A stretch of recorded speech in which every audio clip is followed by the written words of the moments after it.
Alors, oui, la pénurie de médecins, elle coûte pas, enfin, elle coûte cher à la sécurité sociale. Elle coûte cher surtout aux patients, hein, qui sont plus suivis. Là, on a le chiffre, on a 600 000 personnes qui sont en affection de longue durée, c'est-à-dire qu'on a des maladies chroniques graves, qui n'ont plus de médecin traitant. Je parlais de la sécurité sociale parce qu'en fait, il y a des sortes de médecins remplaçants qui... Oui, mais ça, c'est pas... Enfin, je veux dire, voilà, on bricole, c'est pas ça qui plombe les comptes de la sécurité sociale. Le problème, c'est que les gens ne peuvent plus se faire soigner. Voilà, c'est ça le problème. Hein. C'est-à-dire qu'on a laissé pourrir le système pour que, eh bien, on laisse la place aux structures privées pour les gens qui peuvent se les payer. Voilà. Et que pour le reste de la population, eh bien, on ait un filet de sécurité minimale avec quelques hôpitaux dans lesquels les conditions d'accueil sont très dégradées, et puis quelques médecins qui, dans certains endroits, sont remplacés par des infirmières. Hein. Donc aujourd'hui, on ne prend pas les mesures qu'il faudrait, c'est-à-dire qu'il faut réguler l'installation des médecins, mais simplement dire réguler l'installation des médecins, ça ne suffit pas. C'est déjà, il faut qu'on comprenne pourquoi on en est arrivé là. Pourquoi on en est arrivé là? Parce qu'on a diminué le nombre de médecins en formation. Dans les années 80, au moment du tournant de la rigueur de M. Bérégovoy, eh bien, on a vu apparaître des gentils experts qui sont venus nous expliquer que pour réduire les dépenses de la sécurité sociale, il fallait réduire le nombre de prescripteurs et donc réduire le nombre de médecins. Les médecins ont accompagné le mouvement parce que si effectivement les ressources de la sécurité sociale diminuaient, il fallait être le moins nombreux possible à se partager le gâteau. Autrement, la part de chacun allait diminuer. Donc, ils ont accompagné cette réduction drastique du nombre de médecins, puisqu'on est passé de 10 000 médecins formés par an au milieu des années 70 à moins de 4 000 au début des années 90, alors que la population augmentait et vieillissait, donc les besoins augmentaient. Donc on est resté dans cette situation très longtemps. Et là aujourd'hui, de nouveau, on prend le gouvernement Macron en flagrant délit de mensonge, parce qu'il a lancé à tout le monde, on supprime le numerus clausus. Le numerus clausus, c'est justement l'encadrement du nombre de médecins formés chaque année. Eh bien, moi je juge sur pièce. Hein. Cette année, il va y avoir 10 000 jeunes qui vont pouvoir passer la sélection de première année pour devenir médecin. 10 000.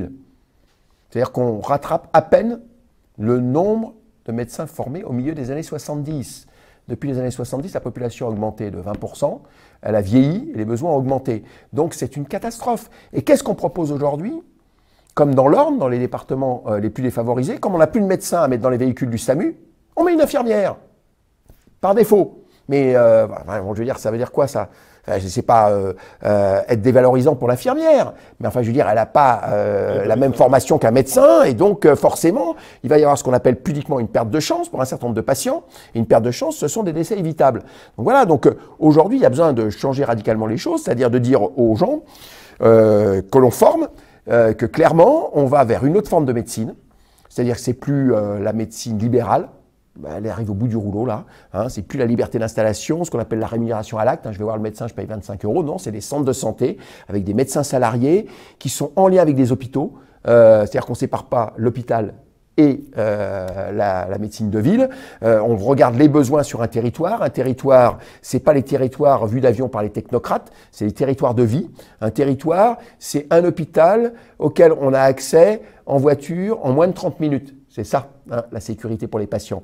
Et comme effectivement, il faut que les médecins travaillent différemment, eh bien, les médecins, eh bien, ils peuvent travailler dans un cabinet classique, ils font les visites à domicile, mais ils peuvent être aussi le cabinet qui s'appelle un centre de santé, il peut être au rez-de-chaussée de l'EHPAD, comme ça il y a un médecin dans l'EHPAD, il peut être dans le petit hôpital de proximité, les centres de santé peuvent travailler avec l'hôpital de proximité pour les commandes, pour le matériel, pour le réseau informatique, enfin voilà, il faut que l'offre de soins, la réponse aux besoins de la population relève du service public et de l'aménagement du territoire. Voilà. Hein, donc concrètement, c'est quoi? C'est la santé, c'est pas le secteur marchand qui pourra répondre aux besoins. Et deuxièmement, eh bien, la sécurité sociale, c'est elle qui paye. On veut savoir ce qu'elle paye. Eh bien, quand on a des médecins salariés, alors ils ne sont pas forcément tous au même salaire, ça dépend de ce qu'ils font, ce qu'ils travaillent, des contraintes, de l'endroit où ils travaillent, mais quand on est salarié, ça répond quand même à plusieurs aspirations des patients. C'est-à-dire que le médecin, quand je vais le voir, je donne ma carte vitale, et c'est bon, c'est réglé. Il n'y a pas de dépassement d'honoraires. il n'est pas là à faire de l'abattage parce qu'il considère que 25 € la consultation, c'est pas assez, donc il me garde que 10 minutes. S'il faut qu'il me garde une demi-heure, il me garde une demi-heure. Et s'il travaille dans un centre de santé avec des infirmières, des assistantes sociales, du personnel administratif, je viens avec mon gamin qui a 3 points de suture à faire parce qu'il s'est cassé la gueule à trottinette, eh bien, j'ai pas besoin d'aller aux urgences, je peux venir au centre de santé, il y a l'infirmière, il y a le matériel, on fait les 3 points de suture et puis c'est réglé.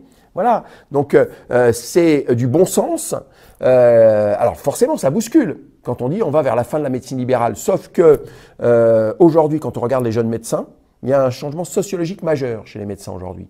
Les vieux médecins qui défendent encore le système de médecine libérale sont plutôt des hommes de plus de 60 ans, voilà, qui ne veulent pas changer de système.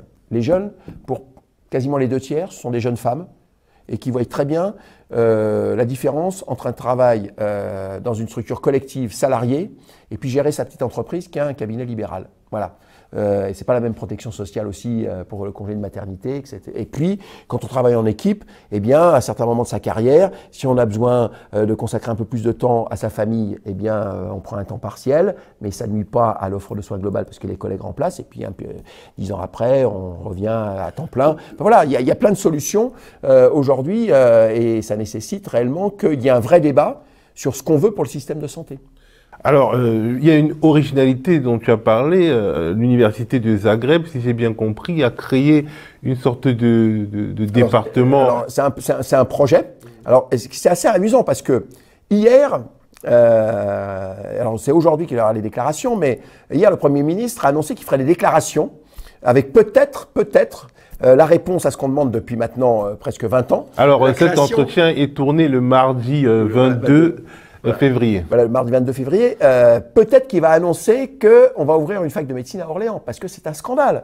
C'est-à-dire qu'on est dans une région où, on nous parle de démocratie, de décentralisation, etc. Dans cette région centre, qui est la région où le problème de démographie des professionnels de santé, en particulier des médecins, est la plus dramatique. Vous avez le président du conseil régional, le conseil économique, social et environnemental, le maire d'Orléans. Là-dedans, il y a des gens de tous les partis, hein, ce n'est pas du tout le même parti politique, qui disent il faut une fac de médecine à Orléans. En plus, il y a les syndicats, nous la CGT, ça fait des années qu'on demande ça. Jusqu'à présent, tous les gouvernements, depuis 20 ans, ont refusé. Qu'est-ce qui se passe là? Le maire, il a pris son bateau pèlerin, il a été voir effectivement qui pouvait lui proposer une réponse.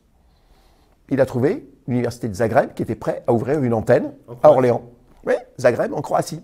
Voilà, c'est quand même catastrophique. C'est-à-dire et dans le même temps, parce qu'il n'y a pas assez de place dans les facultés de médecine en France, il y a des jeunes Français qui vont en Roumanie ou dans d'autres pays, en Belgique, en Allemagne, quand ils sont bilingues, dans les facs de médecine pour se former. Hein. Quand ils reviennent en France, alors qu'on manque de médecins, on leur fait, mais alors, les pires misères pour valider leur diplôme. C'est une catastrophe.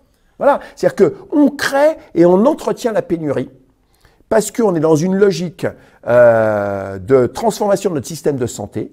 La médecine deviendra un service comme un autre et dans la logique de marché, eh bien, la rareté est quand même intéressante parce que dans le marché, tout ce qui est rare est cher, je suis rare donc je suis cher. Donc, c'est pour faire du business. Voilà. Sauf que on sait très bien que ce système-là, c'est pour la partie solvable de la population, mais qui est une minorité, et pour la grande majorité de la population, on glissera vers un système à l'américaine. En tout cas, et le résultat du système à l'américaine, c'est que quand même, depuis 2014, bien avant l'épidémie Covid, l'espérance de vie diminue aux États-Unis, parce que les pauvres ne peuvent pas se faire soigner. Alors on imagine que les antennes des universités étrangères en France prendront peut-être des étudiants français, mais qui devront payer. Alors qui devront payer, et puis qui devront aller faire une partie de leurs études en Croatie. Voilà, alors non seulement payer, mais aussi avoir la capacité de se payer le voyage et tout ce que ça veut dire de faire des études à l'étranger. Donc c'est de nouveau une sélection sociale, bien sûr, c'est de nouveau une sélection sociale. Quand il y a l'ensemble du panel politique dans une région, syndicats, politiques, des organismes comme le CESE, qui réclament l'ouverture d'une fac de médecine à Orléans, que le gouvernement résiste, c'est quand même catastrophique. Mais dans quel pays vit-on, quoi ? On en revient au même problème. Qui décide et pourquoi et pour qui? Il faut qu'on change ça. On ne peut plus continuer à ce que on ne réponde pas aux aspirations de la population et aux représentants légitimes que sont les syndicats, les élus locaux, les associations, les institutions intermédiaires.